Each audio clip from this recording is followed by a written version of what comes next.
Γεια σας φίλες και φίλοι, με αφορμή τη γιορτή του Αγίου Βαλεντίνου, μια από τις πιο εμπορικές γιορτές, αν μπορούμε να την πούμε έτσι, θα ρίξουμε λίγο φως στο παρελθόν της πόλης και γιατί πήρε αυτό το όνομα. Ο καθένας διαθέτει τη δική του ματιά για την πόλη του και τον ερωτικό χαρακτήρα της. Την ιστορία του έρωτα τη χτίζουν οι γενναίοι του, οι άλλοι αγκυλωμένοι στην αμήχανη μονογαμία τους ή προσδοκώντας τη μεσιανική έδευση του ιδανικού γαμπρού ή της αψεγάδιας της νύφης. Αφήνουν το χρόνο παραπονούμενο και ύστερα να απολούν, συλλογισμένοι, σαν τις ψυχές των γερόντων του Καβάφη, το μάτιο της εγκράτειας. Τα μεγάλα λιμάνια διατηρούν παγκοσμίως, ακόμη και σήμερα, τα σκύπτρα της ερωτικής ελευθεριότητας. Η στεγασμένη και η άστιγη πορνεία, η σεξουαλική ανορθοδοξία, το παζάρι του σεξ και η ιδιαίτερη ερωτική αλητεία δεν σημάδεψαν τον περασμένο αιώνα τη Θεσσαλονίκη περισσότερο από άλλα λιμάνια της χώρας όπως η Πάτρα, το Ηράκλειο ή ο Βόλος. Ο Πειραιάς, μάλιστα, είναι ο βασιλιάς και στην αμαρτία και στην οργασμική απογείωση του ρεμπέτικου τραγουδιού. Σε αυτά τα δύο η Θεσσαλονίκη έρχεται δεύτερη. Οι βάσεις για τον χαρακτηρισμό ως ερωτική πόλη ξεκίνησαν πολλά χρόνια πριν, για διαφορετικούς λόγους. Όταν η Θεσσαλονίκη, ως το σημαντικότερο λιμάνι των Βαλκανίων, αποτελούσε σταθερή επιλογή για σεξουαλικό τουρισμό από την εποχή της Οθωμανικής Αυτοκρατορίας. Παρήχε μεγάλη ποικιλία απολαύσεων για τους επισκέπτες της, μιας και η πορνεία ήταν καθιερωμένη και δεδομένη την εποχή εκείνη. Έτσι, οι πολλές επιλογές σε χαμάμ, χασισοποτεία και στέκια δονής γύρω από το σταθμό των τρένων και το λιμάνι δημιουργούσαν έντονο ερωτισμό εκείνη την περίοδο, καλωσορίζοντας θερμά κάθε νεοφερμένο που ήθελε να τα γνωρίσει καλύτερα. Έχεις ακούσει ποτέ για την Μπάρα? Η Μπάρα ονομαζόταν η παλιά συνοικία με τους οίκους ανοχής στη Θεσσαλονίκη, όπου ξεκινούσε από τα δυτικά της πλατείας Βαρδαρίου και έφτανε μέχρι το σιδηροδρομικό σταθμό. Ήταν η αντίστοιχη τρούμπα του Πειραιά, σαν να λέμε. Μιλάμε για τη γειτονιά του αγοραίου έρωτα, όπου η κάθε γυναίκα είχε το δικό της σπίτι και πρόσφερε υπηρεσίες της για πολύ λίγα χρήματα. Πολλές από αυτές, μάλιστα, στο σπίτι το οποίο χρησιμοποιούσαν για αυτόν τον σκοπό, στέγαζαν και τα νοικοκυριό τους. Σε αυτά τα σπίτια συναντούσες γυναίκες κάθε ηλικίας και καταγωγής, των οποίων οι πελάτες ήταν κατά κύριο λόγο στρατιώτες και ταξιδευτές που δεν έδιναν μεγάλη έμφαση στην ομορφιά και στην εμφάνισή τους. Πολλοί έβλεπαν, μα κανείς δεν μιλούσε, μιας και τα έσοδα εκείνη την περίοδο για όλους ήταν εμφανώς αυξημένα και κανείς δεν έβγαινε μειωμένος. Δε στα ξενοδοχεία, δε στα μπαρ και κάθε λογή σφαγάδικα που ήταν σχεδόν μόνιμα γεμάτα. Όλοι έβγαιναν κερδισμένοι με την αύξηση του τουρισμού στην πόλη. Το χρήμα αέρια άφθονο και όλοι φαινόταν ευχαριστημένοι.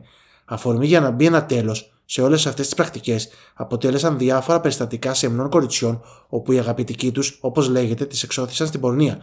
Πολλές μάλιστα έπεσαν και θύματα απάτης, αφού οι αγαπητικοί τους έταζαν γάμο με μόνο σκοπό να ανανεωθεί το προσωπικό που απασχολούσαν στους τότε οίκους ανοχής.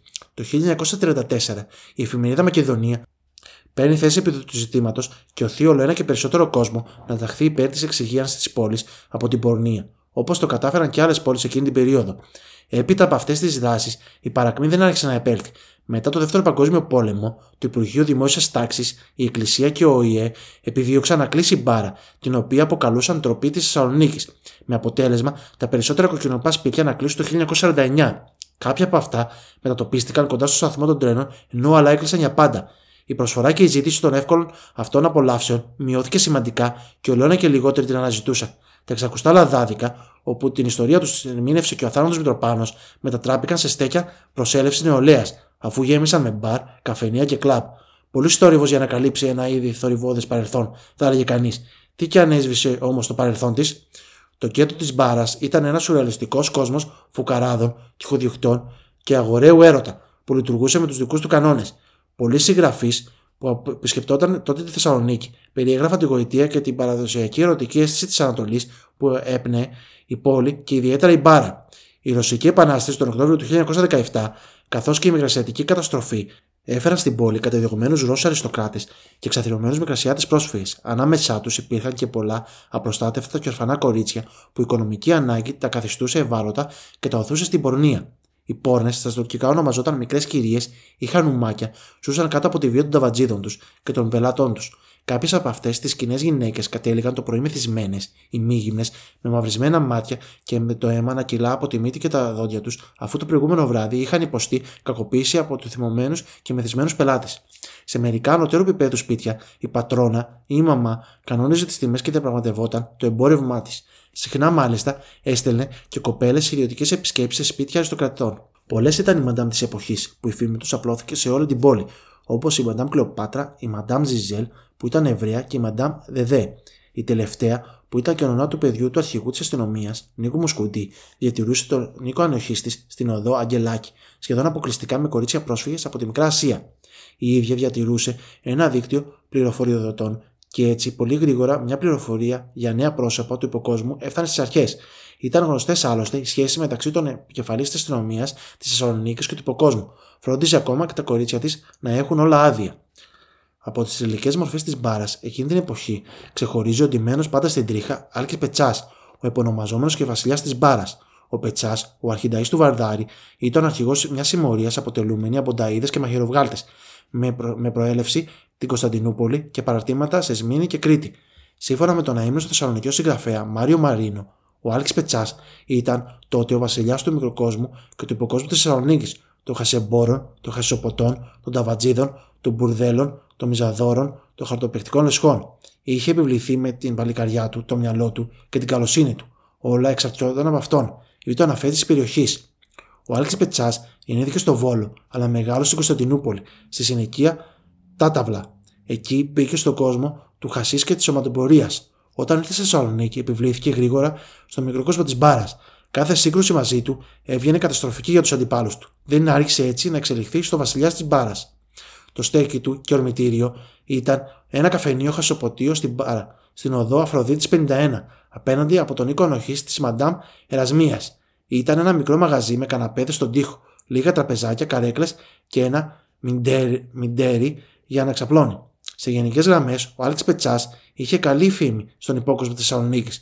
Θεωρούταν άτομα με μπέσα, αδιάφθορος που βοηθούσε τους φτωχούς. Ο Πετσάς ήταν ο εγκυρητής της ασφάλειας στην μπάρα και κρατούσε την εγκληματικότητα σε χαμηλά επίπεδα.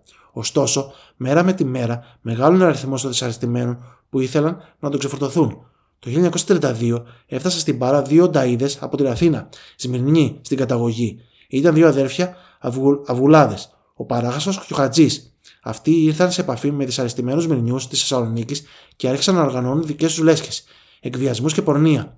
Σύντομα, ο υπόκοσμος της πόλης χωρίστηκε σε δύο στρατόπεδα, στους Κωνσταντινοπολίτες του Άλκη Πετσά και τους Μυρνιούς των Αυγουλάδων. Οι μεταξύ τους συγκρούσεις άρχισαν να πυκνώνουν. Ένα βράδυ, το πρωτοπαλίκαρο του Άλκης, ο Κυρκυραίος, πυροβόλησε και τραυμάτισε το μεγάλο αδερφό Αυγουλά. Αυτός ορκίστηκε εκδίκηση. Οι Αυγουλάδες παρακολουθούσαν τις κινήσεις του Πετσά για να βρουν ευκαιρία να το χτυπήσουν. Η ευκαιρία δόθηκε ένα βράδυ στο μαγαζί του, στην οδό Αφροδίτης 51. Προφασιζόμενοι ότι ήθελαν να του μιλήσουν, τον πυροβόλησαν πολλές φορές με δύο πιστόλια και μετά άρχισαν να το μαχαιρώνουν. Μπαμπέσιδες ήταν η μόνη λέξη που πρόλαβε να ξετομήσει. Ζούσε ακόμη όταν τον πήγα στο νοσοκομείο. Είχε φάει 7 σφαίρες και 11 μαχαιριές. Στην κηδεία του, που έγινε την επόμενη μέρα, παραβρέθηκαν όλοι οι νταΐδες της Θεσσαλονίκης, ενώ όλα τα σπίτια και όλες οι χαρτοπαιδικές λέσχες της μπάρας παρέμειναν την ίδια μέρα κλειστά ως ένδειξη πένθους. Η πορνεία ήταν σημαντικό κομμάτι της οικονομίας της Θεσσαλονίκης του Μεσοπολέμου. Το 1928 υπήρχαν τουλάχιστον 48 πορνεία με επίσημη άδεια, ενώ υπήρχαν και δεκάδες άλλα σπίτια που λειτουργούσαν παράνομα. Αλλά ήδη η καθοσπρέπεια αστική κοινωνία της πόλης θεωρούσε καθήκον της την εξάλληψη του αποστήματος της μπάρας. Αφορμή για την εκστρατείες εξυγίανση της πόλης και εξουδετερώση της αρματολής μπάρας υπήρξαν και διάφορα περιστατικά ορισμένων καλών και σεμνών κοριτσιών που εξωθήθηκαν από τους αγαπητικούς τους στην πορνεία. Είναι η γνωστή από τις εφημερίδες της εποχής η περίπτωση της Χρυσούλας Ταφ που διατηρούσε ερωτικές σχέσεις με τον Παναγιώτη Πιερίδη, επειδή εκείνος της υποσχέθηκε ότι θα την παντρευτεί. Όμως η Χρυσούλα δεν στάθηκε τυχερή. Σύντομα βρέθηκε ξαπλωμένη σε κρεβάτι, όχι στο νέο της σπίτι, όπως της είχε υποσχεθεί, αλλά στον οίκο ανοχής μιας παλιάς φίλης του και συνεταίρου του Πιερίδη, της Αγγέλας Μαχαιρά, γνωστή και ως το Μαχαίρι. Η Χρυσούλα κατάλαβε ότι ο καλός της την προόριζε για πόρνη. Το έσκασε και κατήγγειλε το περιστατικό στην αστυνομία. Όπως έμαθε στη συνέχεια, δεν ήταν η πρώτη φορά που συνέβαινε κάτι τέτοιο και ότι το σύστημα αυτό απέδιδε και εφοδιάζε τους οίκους ανοχής της πόλης με νέο αίμα. Το 1934 η συντηρητική εφημερίδα Μακεδονία επιδόθηκε σε μια ηθικολογική ορθογραφία σχετικά με την εξυγίανση της πόλης από την άσεμνη και καταραμένη πορνεία, λέγοντας πως άλλες πόλεις κατάφεραν ήδη να καθαρίσουν από αυτή την κατάρα. Σήμερα, ωστόσο, όλες αυτές οι περιοχές δεν είναι παρά μια χρωμή σκιά του ένδοξου εαυτού τους, των πρώτων δεκαετιών του 20ου αιώνα. Στις μέρες μας, στις οδούς Βάκου, Αφροδίτης, Οδυσσέως, τα κόκκινα φωτάκια σπανίζουν και οι επισκέπτες όλο ένα και λιγοστεύουν.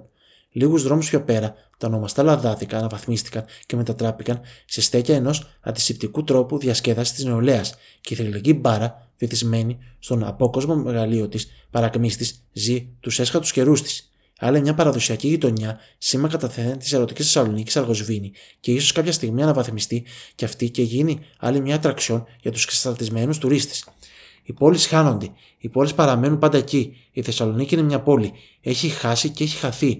Έχει μείνει πάντοτε εκεί, στο ίδιο σημείο, να ταινίζει και να ταινίζεται. Είναι μερικές πόλεις που ανέκαθε φρόντιζαν το εσωτερικό τους, ως θείον βρέφος, εν μανδύα υποτού, και την ίδια στιγμή έχαναν τον μπούσουλα. Η Θεσσαλονίκη είναι από αυτές τις πόλεις. Μετά τη μεταπολίτευση, η συμπρωτεύουσα άρχισε να απελευθερώνεται. Κρυφά κομμάτια της άρχισαν να αναφαίνονται. Τα φώτα λούζουν την πόλη, μα το βράδυ έρχεται πάντα για να καλύψει τον έτσι κι αλλιώς παράξενο ερωτισμό της. Εκεί κάπου βιώθηκαν οι μεγάλοι έρωτες, οι παράνομες αγκαλιές, ζυμώθηκαν οι μυστικές φιλίες. Η Θεσσαλονίκη ήταν και είναι αυτή η μεγάλη αγκαλιά, με το φως και το σκοτάδι της, μέχρι που όλα μπήκαν στο χορό του ξεγυμνωμένου κέρδους. Τι κι αν πλέον τα παλιά κόκκινα σπίτια της αντικαταστάθηκαν με μπαρ, καφενεία και απλά σπίτια, η Θεσσαλονίκη βρίσκει νέους τρόπους να αναγεννά και να αναβλύζει ερωτισμό. Με κάθε ευκαιρία, κουβαλά ένα βαρύ παρελθόν που δεν περνά παρατήρητο σε όσους το γνώριζαν και συνάμα σε εγωιτεύει για αυτό που είναι τώρα, σαν και τον ερώτα που γνώρισες. Αυτόν για τον οποίο έχεις ακούσει πολλά και όχι τόσο κολακευτικά σχόλια για τη ζωή του, αλλά σε θαμπώνει η εικόνα του και θες να τον ανακαλύψεις. Η Θεσσαλονίκη αποκτά και θα συνεχίσει να αποκτά νέες μορφές, νέες πηγές ερωτισμού, γιατί άλλωστε πάντα ήταν χαρακτηριστικό της να το κάνει. Υπάρχει γι' αυτό και γι' αυτό είναι δύσκολο άλλη πόλη να πάρει τη θέση της τόσο εύκολα. Βλέπεις, δεν ξέρουν πολύ την ιστορία που κρύβει, αλλά παρόλα αυτά συνεχίζουν να την αποκαλούν ερωτική. Μπορεί για άλλους λόγους, αλλά το χαρακτηριστικό της δεν το χάνει. Αυτό ήταν και το σημερινό επεισόδιο για την ιστορία της Θεσσαλονίκης. Ελπίζω να σας άρεσε. Μην ξεχνάτε να κάνετε ένα follow για να μην χάσετε επόμενο. Να είστε όλοι και όλες καλά. Γεια σας.